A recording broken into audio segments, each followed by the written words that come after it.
Soma's baking and cooking থেকে সোমা বলছি। আজ আপনাদের সাথে শেয়ার করছি বাঙালির অত্যন্ত প্রিয় একটা প্রথম পাতের রেসিপি, দুধ শুক্তো। দুধ শুক্তো আমরা সবাই বানিয়ে থাকি, কিন্তু এক একজনের এক এক রকম ভাবে করে। ফোড়নের তারতম্য থাকে বা মশলাটা কখন ইউজ করলো তার কিছু তারতম্য থাকে। চলুন আমি কি করে করছি সেটা একবার দেখি। শুক্তোর জন্য এখানে কি কি সবজি ব্যবহার করছি একবার দেখে নিই। এখানে মিষ্টি আলু নিয়েছি বড় সাইজের একটা, এখানে কাঁচা কলা নিয়েছি একটা। কাঁচা কলাটাকে একটু নুন হলুদ জলে ভিজিয়ে রেখেছিলাম যাতে কষটা চলে যায়। এখানে একটা উচ্ছে নিয়েছি এরকম লম্বা করে, একটা পেঁপের হাফটা, একটা ছোট পেঁপের হাফটা কেটে নিয়েছি, আর একটা বেগুনের অর্ধেকটা নিয়েছি, আর এখানে দুটো সজনা ডাঁটা নিয়েছি, একটা আলু এরকম লম্বা করে কেটে নিয়েছি। গ্যাসে একটা কড়াই বসালাম, সরষের তেল দিচ্ছি। গ্যাসের ফ্লেমটাকে একটু বাড়িয়ে দিচ্ছি তেলটা গরম হওয়ার জন্য। তেলটা গরম হয়ে এসেছে। এখানে 10-12টা কলাই ডালের বড়ি নিয়েছি, সেটা প্রথমে ভেজে নিচ্ছি।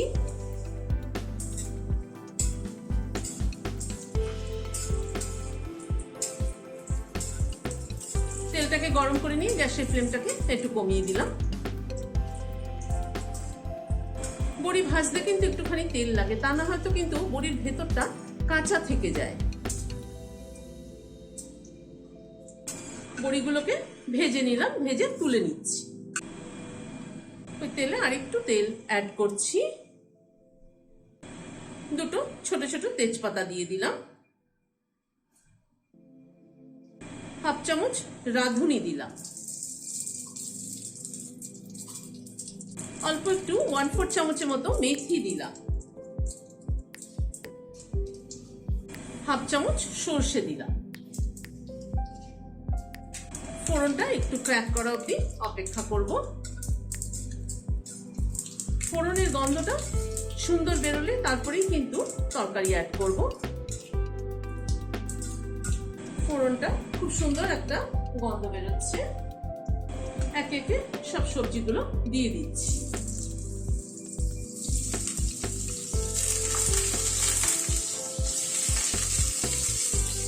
আলু দিলাম, মিষ্টি আলু দিলাম, কাঁচা কলা দিলাম, বেগুন,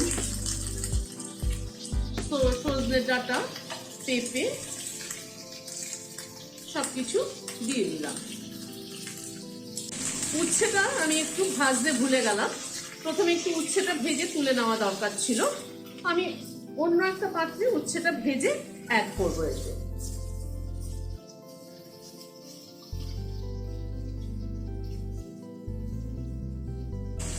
নুন দিয়ে দিলাম হাফ চামচ,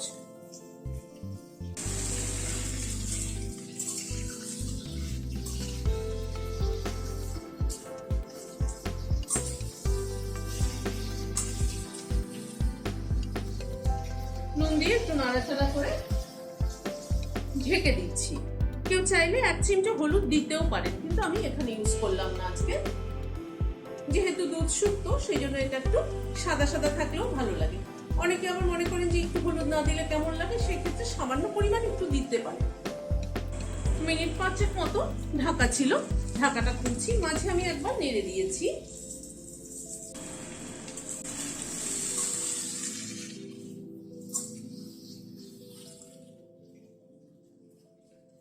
এক চামচ আদা বাটা দিয়ে দিলাম,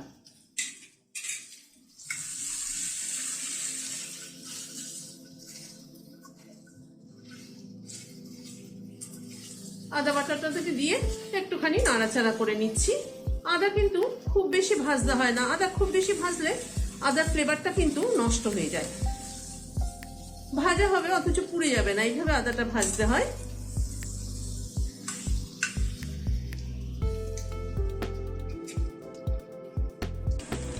উচ্ছেটা আমি একটা তড়কা প্যানের মধ্যে ভেজে নিয়েছি, সেটা অ্যাড করে দিলাম।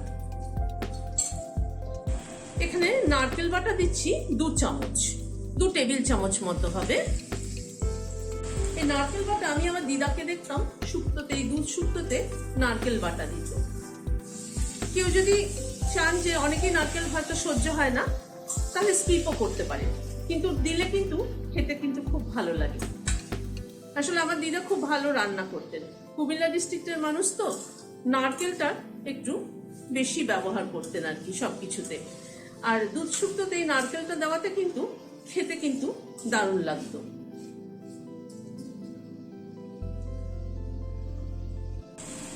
নারকেলটাকে দিয়ে একটু নাড়াচাড়া করে নিচ্ছি।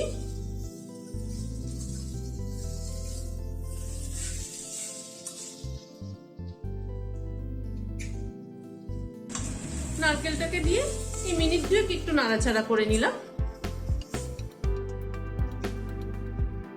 এখানে 1 চামচ পোস্ত আর 1 চামচ সরষে বেটে নিয়েছি, সেটা দিয়ে দিচ্ছি।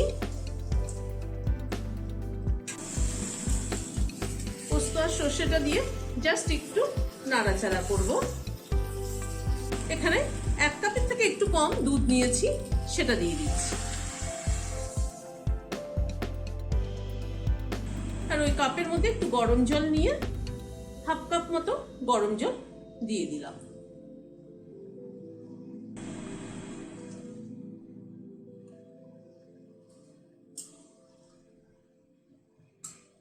এবার সবজিগুলো একটু ফুটে ওঠা অবধি অপেক্ষা করব। বড়িগুলো দিয়ে দিলাম, 1 চামচ চিনি দিয়ে দিলাম। এই শুক্তোতে কিন্তু মিষ্টির মানে নুন মিষ্টির ব্যালেন্সটা কিন্তু ঠিক না হলে খেতে ভালো লাগবে না, একটু মিষ্টি মিষ্টি হলেই ভালো লাগে খেতে।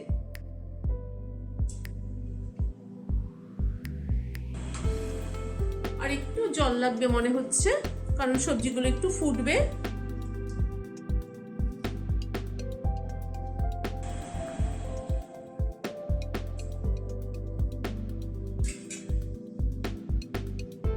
গ্যাসের ফ্লেমটাকে মিডিয়ামে করে আর একটু সময়ের জন্য ঢেকে দিচ্ছি। মিনিট 2 মতো ঢাকা ছিল, ঢাকাটা খুলছি।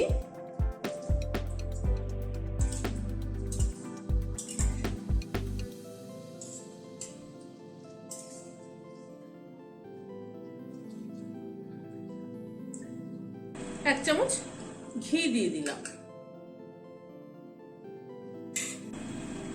ঘিটাকে দিয়ে একটু মিশিয়ে দিচ্ছি।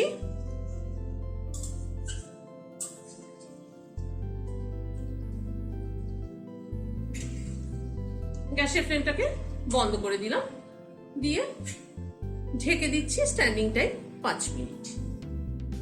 রেসিপিটি যদি ভালো লেগে থাকে তাহলে একটা লাইক এবং সাবস্ক্রাইব করার অনুরোধ রইল। আর রেসিপিটি কেমন লাগলো আমাকে কমেন্ট বক্সে জানাবেন। আজ তাহলে এখানে শেষ করছি। নমস্কার।